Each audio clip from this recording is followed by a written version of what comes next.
lagi dengan kami di acara podcast Semaluci.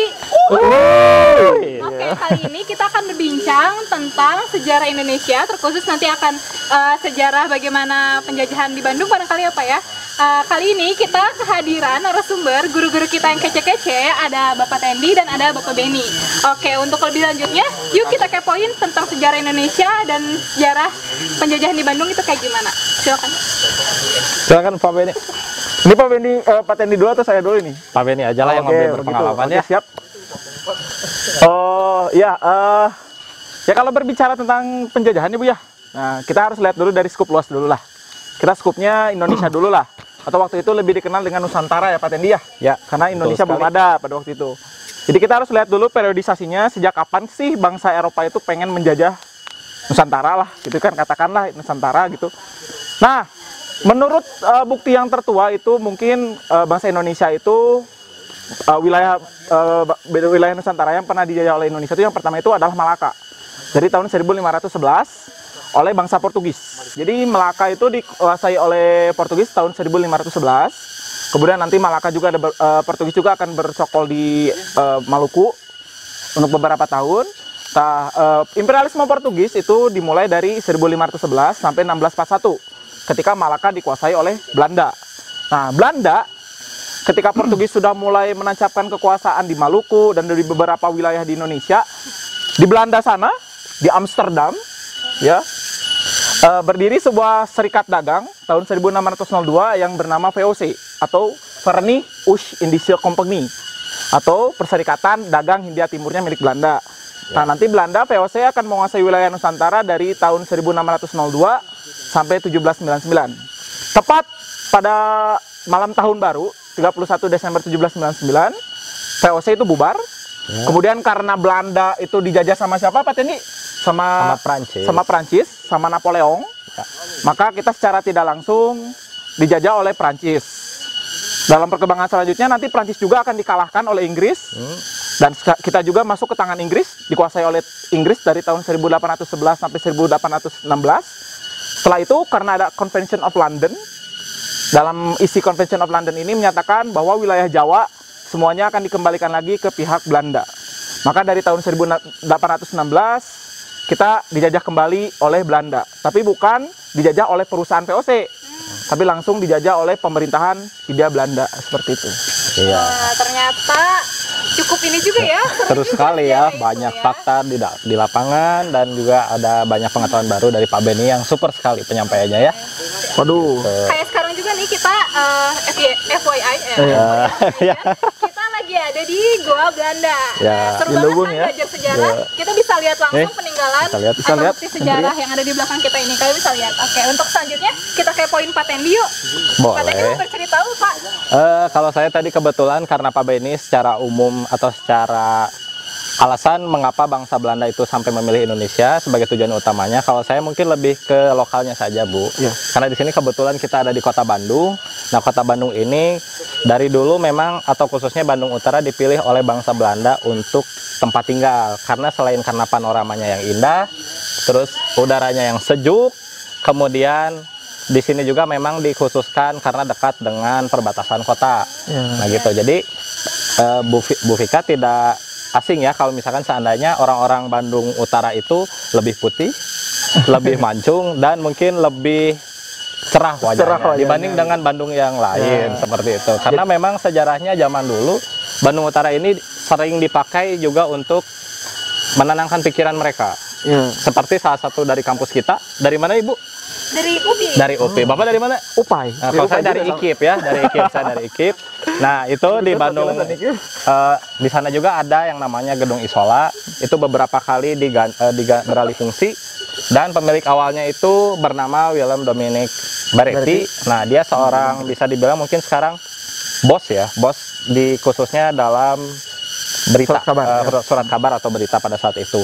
Nah, di sana kenapa didirikan di sana? Bentuknya itu seperti perahu yang sedang dibawakan oleh nahkodanya.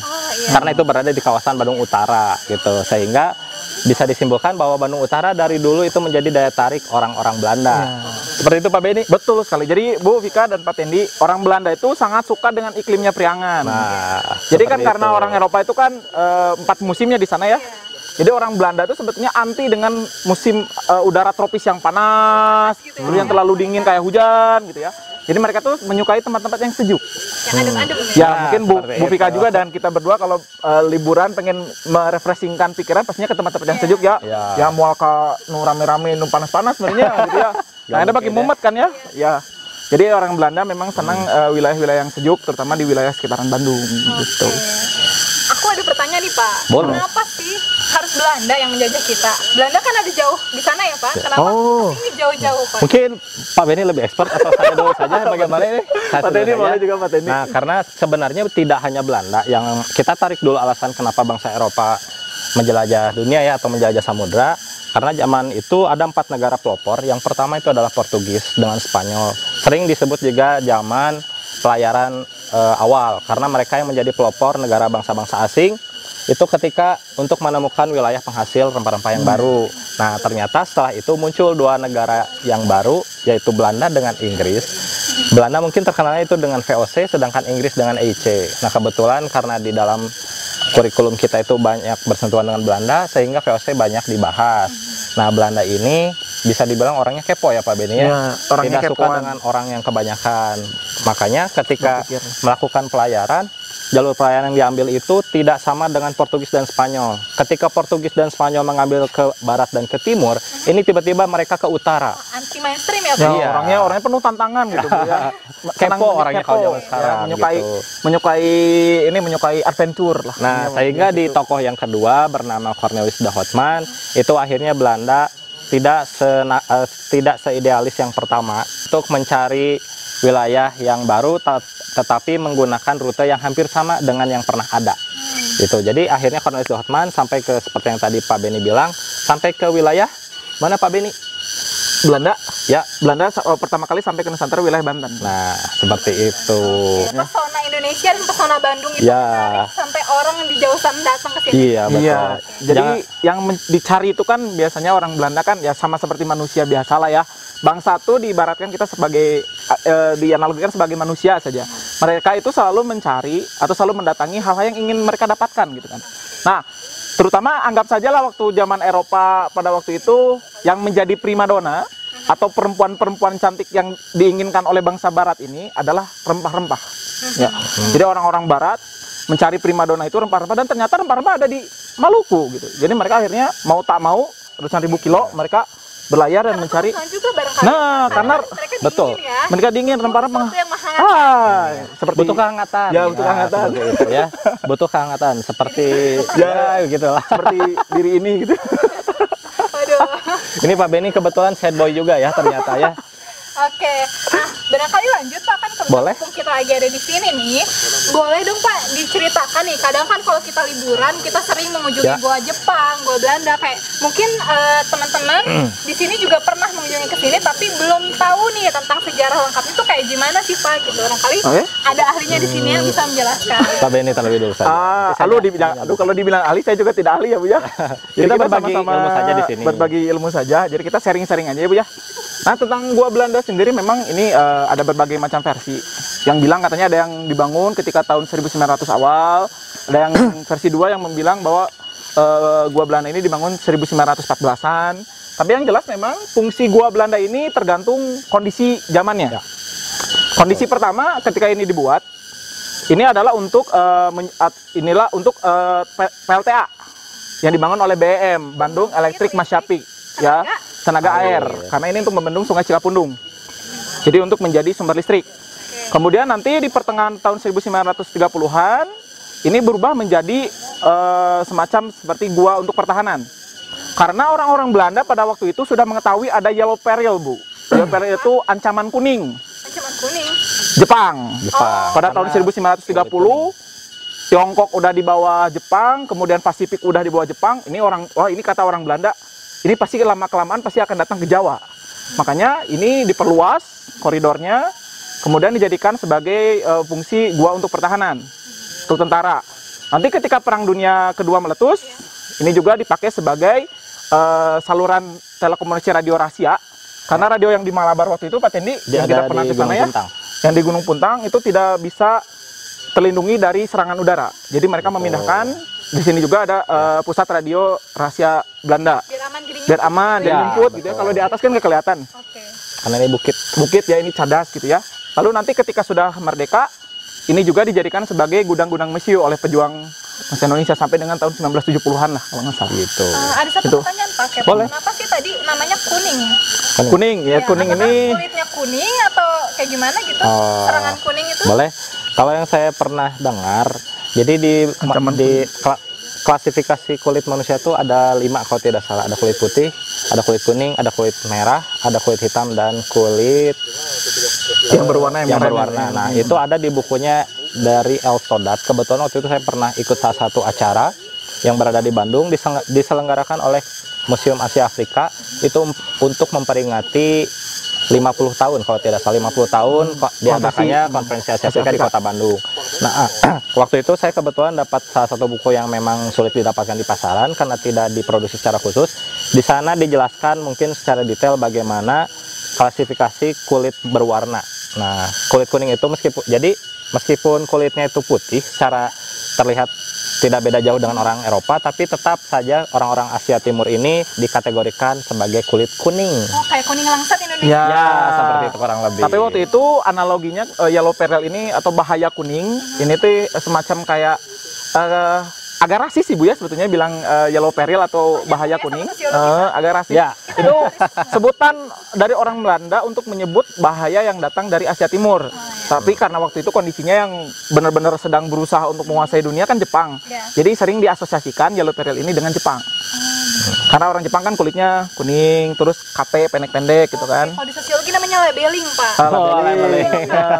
Ada teori labeling ya Bu ya? Ya, boleh. Iya. Ternyata nyambung ya sejarah Ya, dengan sejarah sosiologi. Ya, karena ilmu sosial pasti saling berhubungan. Oh Iya. iya, benar. Oke, Berarti harus saling memahami ya. ternyata. Harus saling mengisi juga ya Bu ya? Betul sekali. Ya. Wah, luar biasa. Kita nggak perlu jauh-jauh cari buku yang angkat tadi, yang kata Pak Tendi. Terus Ya. kita nggak perlu banyak-banyak juga. Cukup dengar penjelasan dari Pak Tendi, kita juga sudah mendapatkan ilmu yang banyak sekali. Oke, tadi goa Belanda ya Pak ya? Ya. Selanjutnya ada gua apa lagi sih Pak di sini? Satu lagi? Sebenarnya kalau yang saya tahu di sini tuh kan karena cagar alam, jadi banyak sekali wilayah-wilayah yang belum tersentuh. Tapi kalau yang terkenalnya itu di sini ada yang namanya Gua Belanda. Terus kalau misalnya kita ngambilnya dari jalur sana, itu di sana ada yang disebut dengan Gua Jepang. Nah, perbedaan yang mencolok, kalau Gua Jepang ini kan hanya beberapa pintu saja. Nah, kalau Gua Jepang itu lebih banyak. Lebih banyak. Dan terus dari teksturnya juga lebih kasar. Karena pada waktu itu memang istilahnya kan Jepang itu dalam situasi ketika mereka menghadapi perang Asia Timur Raya atau perang Asia Pasifik. Jadi mereka ini sangat buru-buru bikinnya. Jadi waktu itu niatnya nggak dibikin biar mulus, perawatannya nggak lama gitu ya. Yang jelas mereka itu membuat dalam rangka memenuhi fungsinya saja lah. Jadi karena gua Jepang ini difungsikan oleh Jepang itu sebagai gua untuk pasukan Jepang untuk bersembunyi, kemudian juga sebagai gua pertahanan. Dan karena pada waktu itu Jepang kan baru berkuasa di Indonesia dari 1942, lalu di Indonesia kan tidak lama, sekitar 2,5 tahun, mereka juga kalah dalam perang Asia Timur Raya, dan mereka harus pergi dari sini. Jadi intinya kenapa ini tidak terkesan kurang terawat seperti ini, terus kurang ya ini aja hitam aja gitu, nggak ada putih-putihnya, nggak dicat, nggak di apa gitu ya, karena mereka pada waktu itu bikinnya memang demi tujuan perang. Kalau ini kan pernah dibangun jadi bagian dari listrik, telekomunikasi, terus beberapa perubahan kan. Kalau mereka itu untuk pertahanan mungkinan gitu. Ternyata seperti itu ya. Oke. Nah, satu lagi nih Pak, ada pertanyaan yang cukup membuat saya penasaran. Kenapa sih gua ini tuh berdekatan gitu? Atau ada dua gua dikenal oleh dua negara yang berbeda, tapi di satu lokasi yang sama gitu? Mungkin Karena tempatnya ini memang pas buat bersembunyi, makanya ya udah bikin aja di sini. gimana Pak Ben? Ya Kalau Pak Ben ini nih. kita lihatnya dari interpretasi ya. Ya. Lalu penafsiran gitu kan, kita kan tidak bisa menjawab secara langsung dari buku, tapi kita harus lihat dulu bagaimana kondisi topografi di sini. Jadi ini memang seperti Ibu lihat, kita semua lihat juga, ini kan dekat lereng gunung. Oh, ini berhubungan sama geografi juga? Iya, Iya, jadi bisa ini lihat dulu masuk. topografi. Jadi memang sebelum kita membuat bangunan, kita harus studi lapangan dulu gitu ya. Misalnya kalau nggak studi lapangan, misalnya kita bikin rumah di atas atau di bantaran sungai yang setiap tahunnya banjir kan. Nah, ibaratnya gitu. Di sini juga sebelum membangun gua, sebelum membuat gua, jadi memang kita harus melihat dulu, menilai dulu bagaimana kondisi di sini. Karena secara geografis ini sangat mendukung sekali gua ini dibangun untuk tujuan pertahanan. Kalau Belanda ini, kalau ibu lihat secara garis lurus ya Bu ya, sama Pak Tendi juga bisa lihat. Ini gua Belanda ini akan satu garis lurus dengan gua yang ada di Gunung Putri. Kemudian gua yang ada di gua ada yang di Cikahuripan di dekat Subang. Jadi itu memang untuk pertahanan, lapis 1, lapis 2, dan ini lapis 3. Tapi akhirnya jebol juga karena Jepang datangnya tidak terprediksi gitu ya. Ya gitu ibaratnya. Oke, luar biasa. Nah, kebetulan nih teman-teman, hari ini tuh kita syuting pada tanggal 25 September. Nah, ada yang tahu nggak tanggal 25 September itu apa? Oh, nggak tahu tuh Bu. Oh, ada apa nih? Kita aja nggak tahu. Saya udah kelewat Bu, Barangkali Bu Vika, sekalian saya pengen tahu ulang tahunnya kapan. Oke, juga Pak. Oke, tanggal 25 September ini adalah hari jadi Kota Bandung nih. Nah, untuk itu, karena ini hari jadi Kota Bandung juga, kebetulan yuk kita kepoin bagaimana sih sejarah pembentukan Kota Bandung. Kita tanya Pak Tendi yuk. Boleh ya? Karena tadi mungkin Pak Beni lebih banyak berbicara soal sejarah kolonialisme. Oh ya, sebelum saya menjelaskan, ini ada sebuah buku. Set. Nah, kalian bisa lihat ya, atau kalian bisa cari juga. Ini tulisan dari Pak Sudarsono Katam. Ya, Sudarsono Katam. Ini berjudul Album Bandung and Amsterdam. Sekitar tahun 1845 sampai 1910-an. Nah, definisi Ya. old but gold. Ya, Iya. ini coba kalian, Pak Tendi barangkali atau Bu Vika barangkali ada melihat ini Uyut, misalnya siapa tahu ada di sini. Gitu. Tuh Ya, ini ya bisa barangkali tuh lihat. Ini kan banyak orang-orang Bumi Putra sama orang-orang Belanda. Kalau saya orang Belandanya ini ya. Bisa saja ya Pak Beni ini ya. Nah, ini mungkin Pak Beni bisa pegang dulu sebentar. Tadi kita kan berbicara tentang secara keseluruhan mengenai dari bagaimana awal mula masuknya Belanda ke Indonesia. Nah, karena kita sekarang berada di Kota Bandung, kita mulai dulu sejarahnya bagaimana sampai akhirnya ada Kota Bandung. Nah, jadi dulu itu pusat Kota Bandung tidak berada di kawasan sekarang yang kita kenal dengan Balai Kota, melainkan itu ada di sekitar Dayeuh Kolot bernama wilayah Krapyak. Oh, Dayeuh Kolot itu kan memang artinya kota Iya, kota tua. Jadi itu Kota. ada sangkut pautnya dengan penyebutan asal muasal ya. Nah, kemudian setelah itu karena di sana dirasa sering mengalami bencana alam banjir karena daratan dan segala macamnya, itu bisa dikaji secara geografi juga. Tapi kita tidak akan membahas sampai sana. Akhirnya salah satu gubernur jenderal yang saat itu berkuasa di Indonesia, siapa Pak Beni? Namanya Raden Mas Galak Herman Willem Dendels. Nah, beliau itu mengajak jalan-jalan, bisa disebut Bupati Priangan ya pada saat itu. Bupati Bandung pada saat itu Wiranata Kusuma II berjalan-jalan hingga sampai akhirnya ke yang sekarang menjadi titik 0 km Kota Bandung, yaitu di depan Dinas Bina Marga. Sekarang sudah dibuatkan sebuah monumen yang tidak terlalu besar, tapi bisa berfoto di sana. Nah, itu dia bilang kalau bisa ketika saya datang kembali, atau bahasa Belandanya mungkin Pak Beni lebih jelasnya bagaimana? Waduh, ini langsung pakai bahasa Belanda. Ya, langsung kita tembak saja ya, karena Pak Beni ini cukup mahir dalam bahasa Belanda. Oh, ding.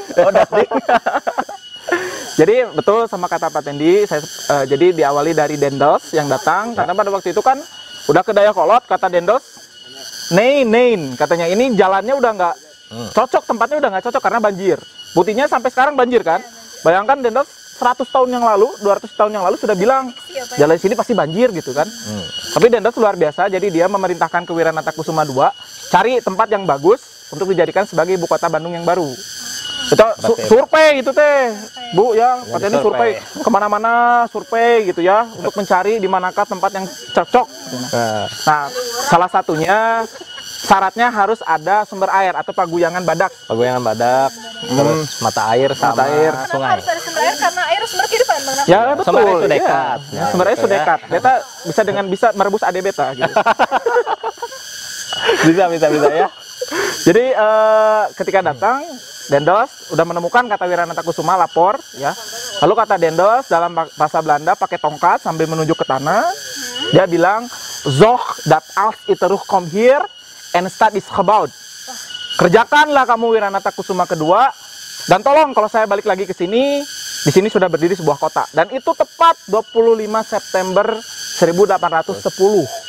Hari ini, berarti hari ini hari jadi kota Bandung. Mungkin tadi ya agak kan mungkin itu penjelasan ketika akhirnya disetujui pemindahan ibu kota dari kota Krapyak atau wilayah Krapyak ke yang menjadi sekarang balai kota. Nah, itu sebelumnya apakah itu berupa tanah luas atau tidak? Tidak, di sana ada pemiliknya. Itu bernama Tuan Enders de Wilde. Jadi ternyata ketika datang ke sana itu ada satu pemilik orang Belanda bernama Tuan Enders de Wilde.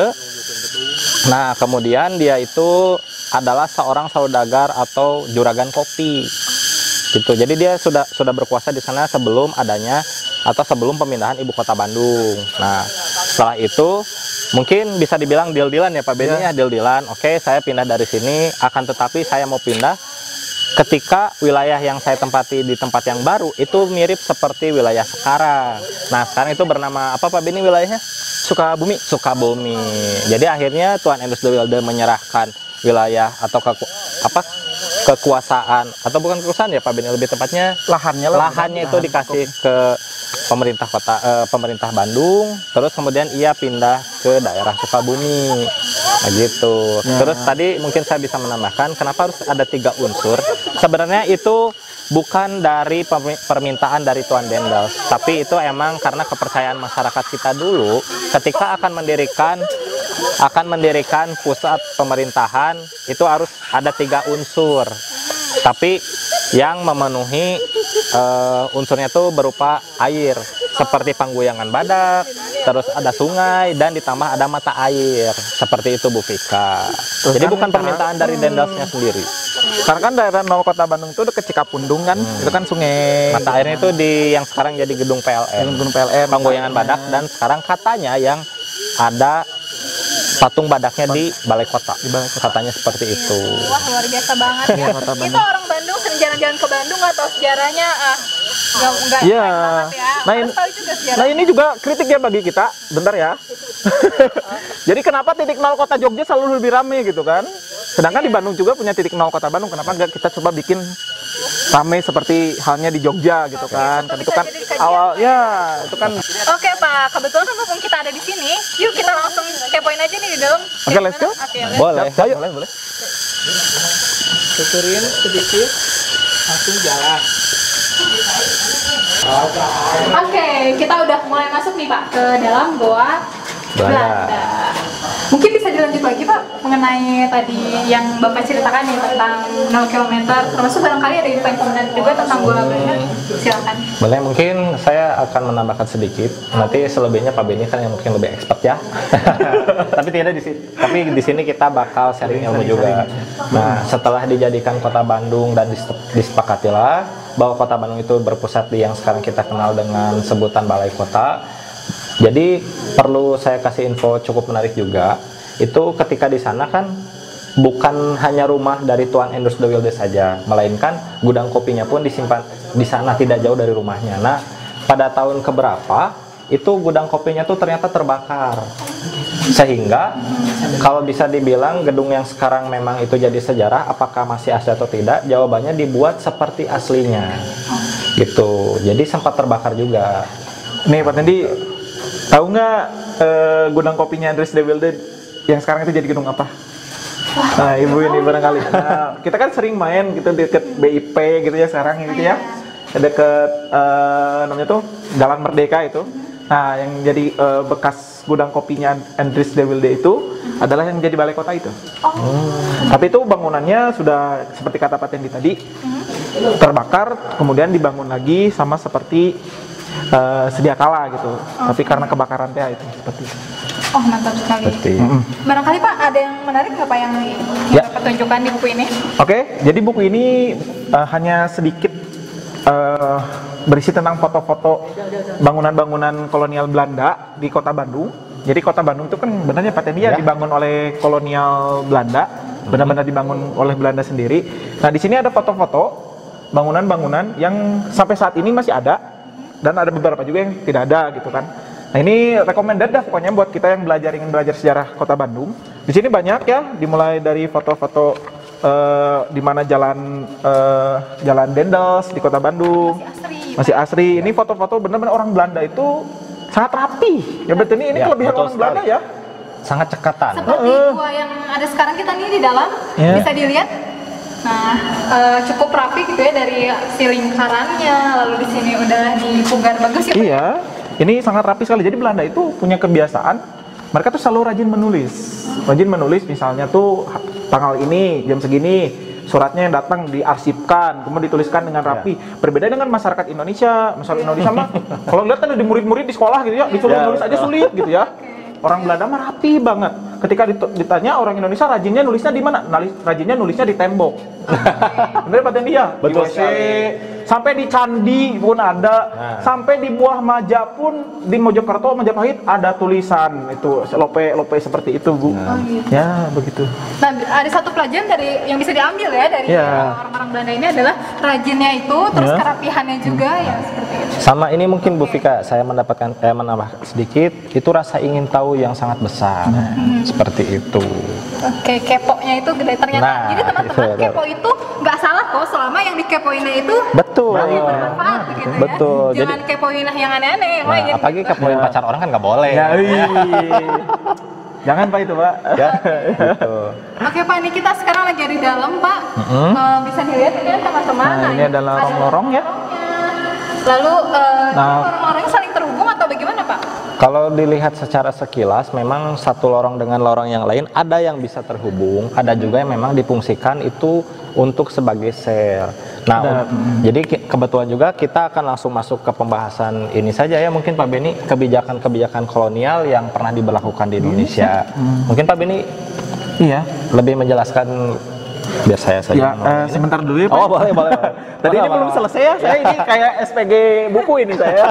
Jadi ini buku bagus. Jadi sekali lagi, ini ada buku aslinya sebetulnya, Mah. Intinya itu menceritakan tentang Kota Bandung. Ini hanya disadur sedikit saja dari buku itu. Ya. Karena di sini sedikit foto-foto dari bangunan-bangunan Belanda yang pernah berdiri di Bandung. Jadi ini recommended kalau ada, dan harganya juga tidak terlalu murah. Sementara buku yang kita tadi sebutkan Tidak terlalu mahal barangkali. tidak terlalu mahal. Sementara Ini yang terus tadi semangat, Pak Beni, ya, ya. sementara yang tadi kita sebutkan yang Semerbak Bunga di Bandung Raya itu, Ya. itu bukunya langka sekali. Jika ada pun mungkin bisa dijual sekitar 2 sampai 3 juta ya, Iya, paten dia. betul. Itu sejarah Kota Bandung. Jadi mumpung masih ada sumbernya, masih ada bukunya, nah, Oke. kita harus belajar. Bisa flashback nih teman-teman ke sini ya, dan gambar-gambarnya pun menarik gitu ya. Bisa kita lihat flashback Bandung tuh dulu gimana sih? Macet nggak sih dulu? Ternyata enggak, asri banget, bisa dilihat dari Ya, sini. ini belum ada ini macet-macetan dulu di sini ya. Belum. Ya. Dulu kalau sekarang mah macetnya itu mobil, kalau dulu mah macetnya delman ya.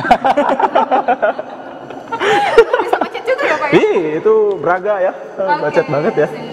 Oke, selanjutnya barangkali Mungkin- akan ke penjelasan tentang gua ini Pak. Oh, Boleh. boleh. Silakan Pak Beni. Jadi ini ya Goa Belanda, ini cukup lama sebetulnya ya dibangun, jadi sekitar awal abad ke-20, tadi saya jelaskan di depan. Lalu secara koridor ini bertambah itu karena kebutuhan ya. Awalnya memang tidak terlalu bertambah banyak, tapi karena kebutuhan ketika awal tahun 1930, karena Belanda sudah sudah memprediksi bakalan ada Jepang, maka lorong-lorongnya diperluas. Dan kemudian dijadikan sebagai tempat persembunyian pasukannya Belanda. Kemudian dijadikan juga sebagai tempat sel tahanan. Di sebelah sini, ke kanan itu sebuah sel tahanan. Sementara kalau ke kiri, sebelah sana nanti ada ruangan kecil, itu adalah ruang interogasi. Oh, Jadi ini benar-benar dipakai. Ya. Kemudian ini juga ada bekas-bekas rel seperti ini. Ini mungkin pantesan Pak kalau kesini tuh bingung ini buat apa. ya, ini untuk logistik mungkin ya, untuk ada kereta yang didorong. Kemudian dulu juga ini pas zaman perang sering dipakai untuk radio untuk menggantikan atau untuk membantu radio Malabar yang ada di Gunung Puntang. Seperti itu. Mantap sekali berarti ya. Nah, ini cukup luas ya, cukup panjang maksud saya. Ya. Oke. Kita sambil berjalan telusuri Pak, nanti Boleh. kan semakin terlihat cahaya semakin jauh gitu. Ya. Itu berarti menandakan cukup panjang gitu. Ini cukup panjang. Berbeda dengan gua Jepang yang tidak cukup panjang ya Pak ya. Lebar gitu Lebar, ya. itu lebih lebar. Jadi kayak bisa satu kompi gitu di sana, satu batalion. Kalau sini kan orang kalau barengan paling cuman ini aja tuh. Bertiga ya Pak Bertiga ya? atau berempat mungkin ya. Kalau saya kan ukurannya XL gitu ya. Kalau saya sih slim aja, gitu kan ya. Bisa bertiga. Gitu. Jadi ini memang waktu itu niatnya nggak dulu dipakai untuk perang karena dibangunnya kan untuk listrik. Nah, ini mungkin ya bisa Bu Vika lihat. Ini nih berbeda dengan lorong Ya. yang lain ya Pak. Ini Di bangunan, sini ada ininya. ada yang bilang ini dulunya hampir semua seperti ini. Ya. Jadi bisa dibilang Tadi berapa sih? Oh iya, nggak apa-apa, silahkan Bu Vika saja sebelah sana. Gitu ya. Ini tingginya saya juga. Tinggi Pak Iqbal kayaknya. Sama. Oke. Ini fungsinya untuk apa, Pak? Sama juga. Ya, Jadi, sama. Jadi kalau dilihat ini kan ada inian, ada kayak bekas engsel gitu ya. Engsel. Ya, iya, ada ini engsel. berarti dulu mungkin ditutup Oh, dulu. untuk tahanan mungkin ya. Ya, ataupun untuk misalnya digunakan untuk menyimpan barang penting logistik dan sebagainya. Wah, tapi ini perlu diketahui ya teman-teman, di sini cukup dingin, apalagi kan Bandung memang daerah dingin dan masuk Ya. ke dalam sini dingin. Makanya kita harus berterima kasih nih kepada para pejuang gitu ya yang udah berjuang. bener banget, Mereka betul. luar biasa banget yang dulu di sini kita pernah berjuang memerdekakan Indonesia juga. Ya. Kita harus menghargai gitu ya jasa-jasa mereka. Nah, ini perlu juga diketahui, ini pun dibangun, si gua ini pun tidak hanya menggunakan tenaga orang-orang Belanda. Sebetulnya ini juga dibangun namanya tuh oleh tenaga masyarakat sekitar di Dago Pakar ini. Oke. Gitu. Ini kan batu cadas sekali ya, batu yang Iya, sangat sulit sekali ini. Wah, ini bayangkan zaman dulu gitu ya, orang-orang kita diminta atau disuruh, bukan diminta ya, oleh Belanda, disuruh untuk membelah sampai menerobos gunung gitu ya dengan batuan yang sangat luar Ini biasa. Dengan seadanya. Gak pakai mesin-mesin Tidak. canggih gitu. Iya, Pak? enggak. Tidak. Wow. Tidak. Pada itu ini dengan linggis gitu Bu ya. Ampun, iya. Itu berapa Kadang ratus paku aja ribuan. kita susah ya, Pak ya? Iya. Berat gitu, apalagi Ini ini untuk cadas, melubangi gitu ya. cadas. Terus kalian bisa dilihat ya Bu Vika, kalau Iya. dilihat secara sekilas kontur atau bentuk bangunnya dari orang-orang Belanda itu tinggi-tinggi. Karena memang terkenal orang-orang Belanda itu di antara orang Eropa itu yang paling tinggi juga. Tinggi-tinggi orang Dengan posturnya. rata-rataan lebih dari 180 cm rata-ratanya. Hampir gitu. 2 meter ya, Pak? Iya. Berarti udah banget ya, kita udah tahu nih banyak banget Ya. tentang sejarah gua ini. Selanjutnya mungkin saya kepo tentang kebijakan-kebijakan nih Pak yang diberlakukan waktu itu di Kota Bandung itu seperti apa. Tapi kita lebih jelasnya, kita bisa kembali lagi keluar, kita akan jelaskan di luar seperti apa lebih jelasnya. Yuk. Alhamdulillah ya Bu ya. Sudah keluar. Ya, akhirnya. Setelah berdingin-dingin Iya, tadi, seperti ini dia. Saya kira saya seperti mitos-mitos di gua pemijahan katanya, masuk ke gua pemijahan itu Itu di mana, tiba-tiba Pak Benny? muncul di Mekah katanya. Oh, di Mekah. Luar pintu biasa kemana itu. saja ya, Ya Pak? itu nggak perlu Saudi Airlines gitu ya, langsung ke Mekah itu haji. Oke Pak, kita lanjut ya Pak ya. Boleh. Kan tadi ada pemerintahan Belanda otomatis Ya. yang berkuasa di Bandung gitu. Nah pasti kan menghasilkan sebuah aturan atau kebijakan nih Pak. Nah kira-kira seperti apa sih kebijakan yang diterapkan oleh mereka? Mungkin Pak Benny bisa mendahulunya. Nanti tambahkan sama Pak Teddy boleh, ya. boleh. Kalau kebijakan itu Bu, ya kita harus lihat dulu pada zaman siapa ya, dan pada periode siapa gitu kan. Kalau zaman VOC mungkin akan berbeda dengan nanti zaman Hindia Belanda. Tapi kalau kita bilang saja di Bandung, dampaknya yang bisa kita lihat sampai hari ini adalah pengkotak-kotakan tempat tinggal. Contohnya seperti ini. Kenapa sih orang Tionghoa itu banyaknya di daerah Cibadak, banyaknya di daerah Astana Anyar, banyaknya di daerah Sudirman. Kemudian kenapa sih rumah-rumah di Bandung Utara mah gede-gede? Iya. Lalu kenapa sih banyak di Bandung Selatan mah itu kena banjir saja, terus orang-orang yang di sekitar itu teh Orang-orang hidupnya seperti kita. orang-orangnya siapa gitu kan? Nah, jadi Belanda itu Kelasnya berbeda gitu. nah, Betul. jadi secara sosial ada warisan yang memang diwariskan kepada kita dari Belanda, dan ini sampai hari ini terasa oleh kita, yaitu pengkotak-kotakan masyarakat. Jadi Belanda waktu itu VOC punya kebijakan diskriminasi. Oh, sosial Contohnya, juga ya? Iya, nah nyambung lagi. sifatnya diskriminatif Bu. Misalnya, saya orang pribumi Ningrat, keturunan bupati, saya pasti rumahnya di dalam kaum. Itu udah khusus sama orang-orang itu. Pak Tendi, pribumi biasa misalnya, yang suka disuruh-suruh ya. Gitu, Pak, ya. Ya, kok inlander misalnya ya, inlander. Nah, rumahnya pasti di sekitaran Dayakolot, namanya tuh Kopo, yang benar-benar daerah yang sering kena banjir. Oh, gitu. Misalnya punten ya, misalnya Bu Vika ini etnis Tionghoa, pasti rumahnya tuh di sekitar Cibadak, di Astana Anyar. Terus saya sering ketemu nih orang-orang. Atau jangan Iya. orang Tionghoa aja, Mbak ya. Mungkin timur asing seperti orang Arab lah. Orang Arab itu di daerah Pasir Koja. Kalau di Jakarta tuh ada namanya Kampung Pekojan. Nah, Pekojan. Itu sama, merujuk kepada orang-orang timur asing ya.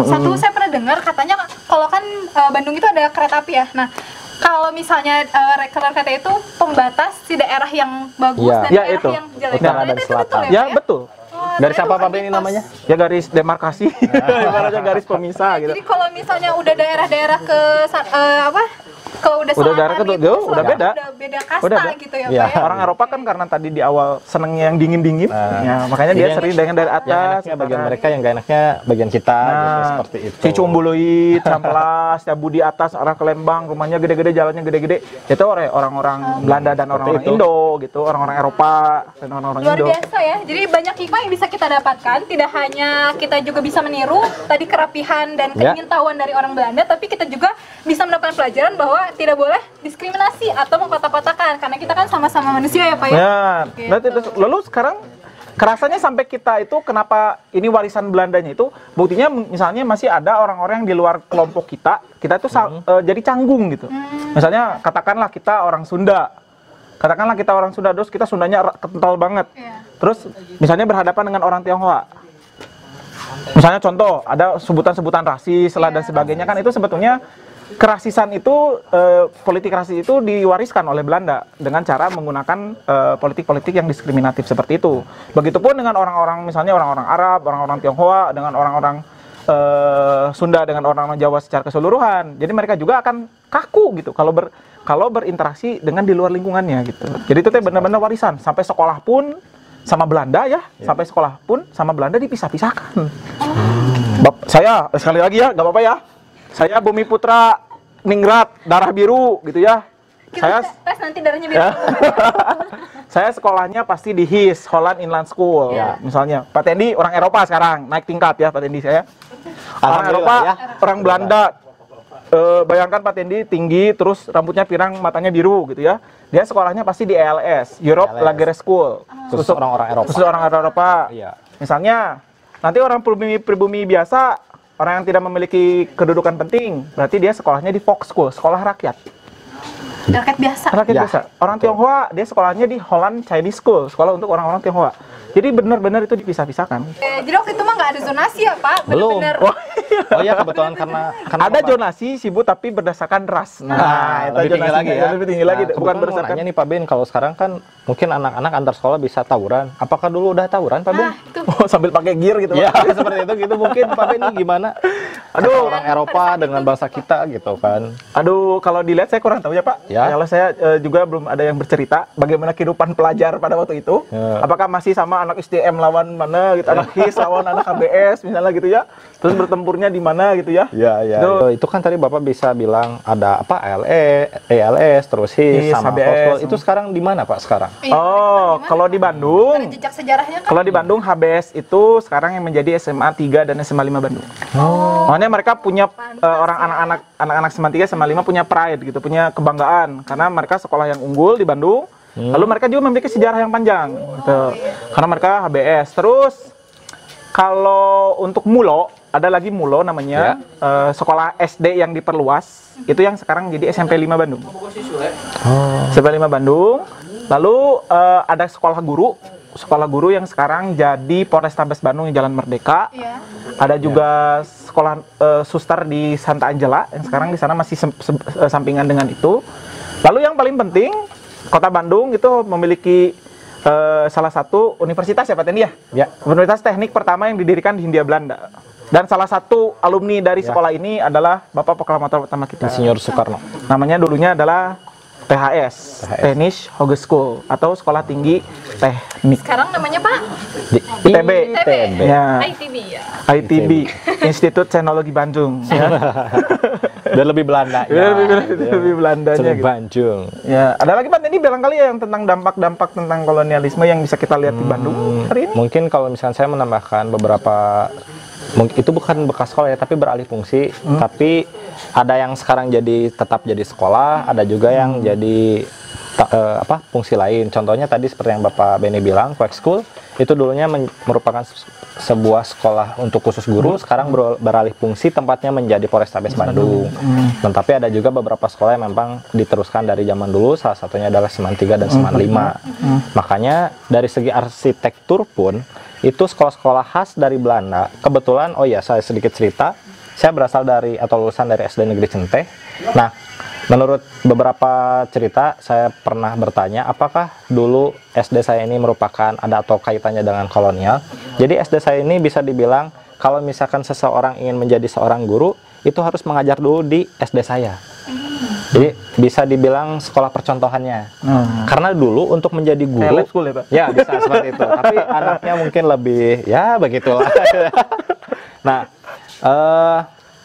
jadi guru-guru yang akan mengajar di sekolah-sekolah didikan atau yang didirikan oleh Belanda itu harus memenuhi kriteria-kriteria khusus. Salah satunya mungkin dari segi bahasa, dari postur tubuh juga, dan dari penampilan gitu. Jadi tidak asal orang bisa menjadi guru pada saat itu, Pak Beni, Bu Vika. Ya. Jadi sangat ketat untuk menjadi guru. Wah, tuh, kalau zaman berbicara dulu. lagi tentang sejarah guru ya Pak Teninya, Ya. ini luas sekali. Kayaknya podcastnya sampai besok beresnya. Ya kalau begitu ya. Jadi ini dampak memang luas, tapi kan yang jelas kita harus mengambil nilainya dari apa yang Belanda lakuin ke kita gitu ya. Misalnya jangan diskriminatif gitu. Misalnya peninggalan-peninggalan Belanda itu kan salah satu warisan. Ya. Jadi kita jangan dirusak, jangan dirusak, tapi kalau bisa difungsikan kembali biar hidup gitu. Biar anak cucu kita juga nanti bisa Nah, tahu nah, kan, gitu. tentang hal ini kita lestarikan gitu. Ya. Mungkin ada yang bisa ditambahkan lagi Pak Ben atau cukup saja? Kalau untuk dampak, saya rasa cukup. Kebijakan-kebijakan dan dampak, karena ini fokus ke dampak ya. kesimpulannya mungkin ya. Jadi kesimpulannya, Pak Tendi mungkin kasih kesimpulan dulu Oh, Pak Tendi. kesimpulan. Jadi dari tadi awal kita berbicara mulai dari mengapa sih bangsa Eropa melakukan penjajahan samudra, akhirnya sampai ke Indonesia. Kebetulan tadi Bu Vika yang bertanya, kenapa harus Belanda sih yang akhirnya sampai ke Indonesia, itu sudah terjawab. Nah setelah itu awal mula berdirinya Kota Bandung, kebetulan hari ini kita memperingati tepat berapa ratus tahun yang lalu kota ini berpindah tangan atau berpindah pusat pemerintahan dari Krapyak ke yang sekarang menjadi Balai Kota. Kemudian beberapa kebijakan yang akhirnya diambil oleh pemerintah kolonial bagi Kota Bandung, dan yang terakhir kita bahas barusan itu adalah sekolah-sekolah yang menunjang atau sebagai dampak apa yang dilakukan oleh bangsa kolonial Belanda. Seperti itu. Luar biasa sekali. Terima kasih Pak Beni dan Ya, Pak sama-sama, Dendi, sehat Bu. selalu. Dan ketemu lagi di podcast kita selanjutnya. Cukup sekian dari kami. Kali lagi kita tutup dulu dengan jargon kita, kita. ya. Oke, siap. Pak Beni deh boleh kasih apa, Pak? Oke, siap. Dalam hitungan ketiga Ya. kita harus teriak namanya tuh Marici, I love you. Maluci ya. podcast Semaluci Uhuy ya Bu ya. Uhuy. Ya. Siap ya. Siap. Jadi kita ekspresif ya. Oke, 1 2 3. Podcast Semaluci.